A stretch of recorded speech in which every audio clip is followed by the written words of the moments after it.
छोटे बच्चों का ग्रोथ आपको बहुत चाहिए, बढ़त चाहिए। आप पता नहीं क्या क्या न्यूट्रिशन, प्रोटीन, विटामिन्स खिलाते रहते हो। अब एक प्रयोग करना, दूध को गर्म करना, उसमें से जो भाप निकलता है उस भाप को कैप्चर करके फिर से पानी बनाने ला।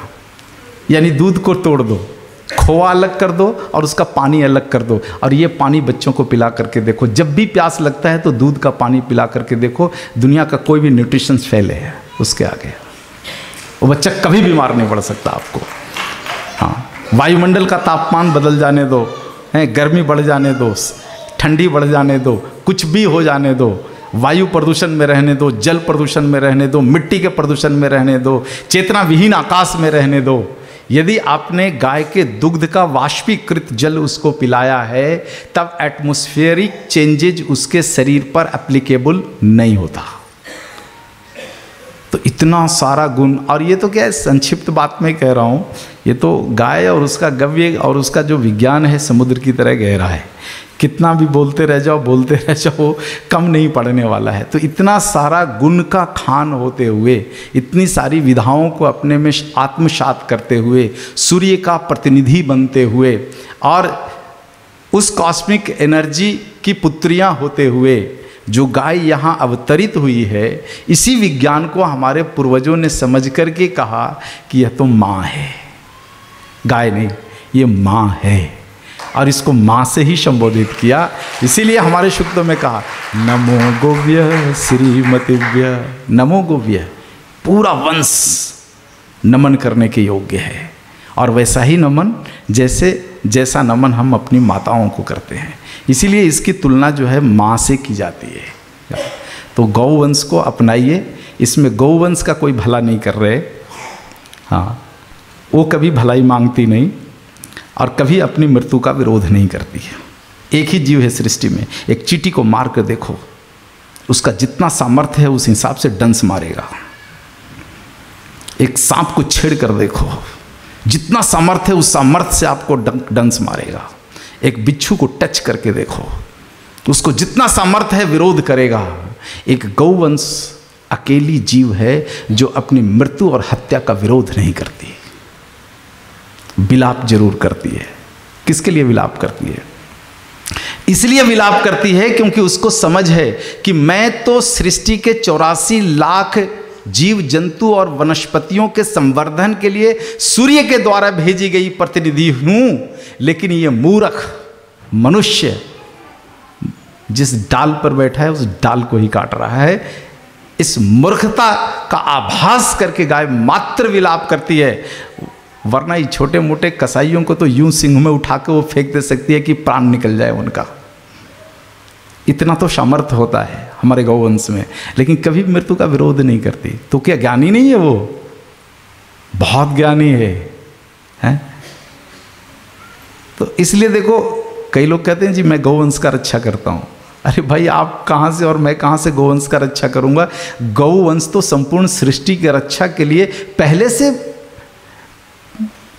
जो है अवतरित प्राणी है, वो उसकी रक्षा का सवाल नहीं उठता है।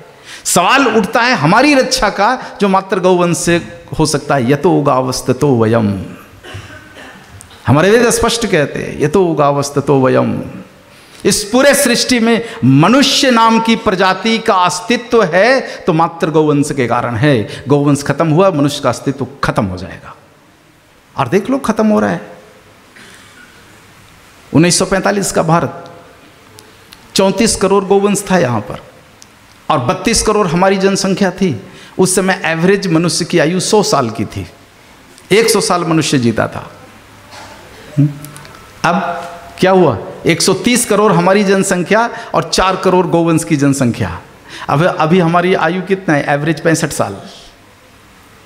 हर मनुष्य अपने जीवन का 35 वर्ष खो चुका है, और ये 4 करोड़ भी नहीं बची ना तो हमारी आयु घट के 50 साल हो जाएगी, और उससे घट करके 35 साल होगी, और वही प्रलय का समय निर्धारित किया हुआ है।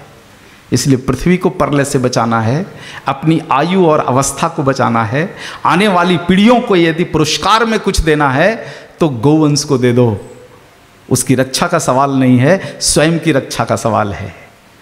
स्वयं अपनी पृथ्वी की रक्षा का सवाल है, स्वयं पृथ्वी की मिट्टी, अग्नि, जल, वायु, आकाश की रक्षा का सवाल है।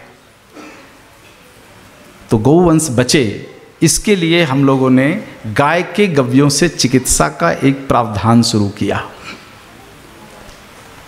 क्योंकि गाय का जो भी गव्य है, ये सारे गव्य किसी भी तरह का दुष्परिणाम हमारे शरीर पर नहीं छोड़ते।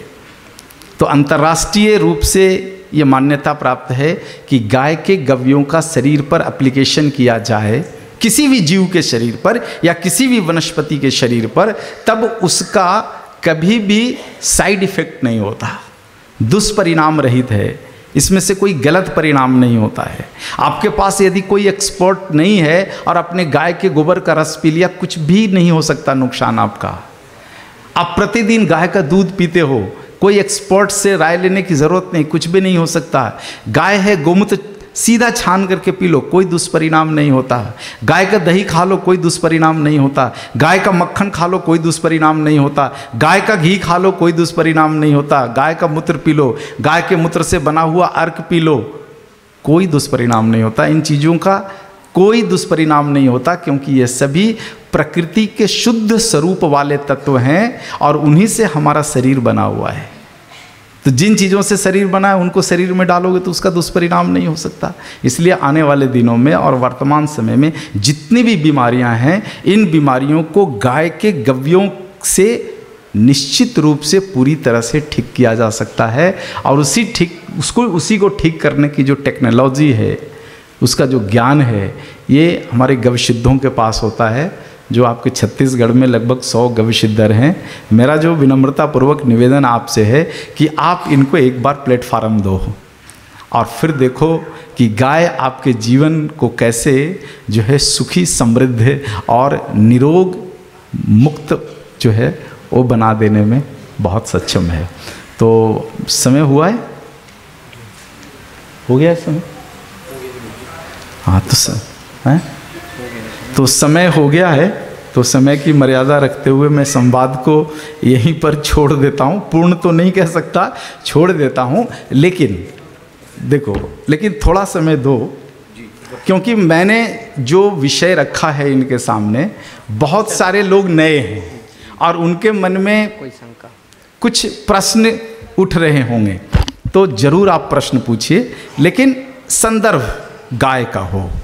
मैं गाय के ऊपर किसी भी प्रश्न का उत्तर यथासंभव देने की कोशिश करूंगा, दूसरा प्रश्न नहीं करना।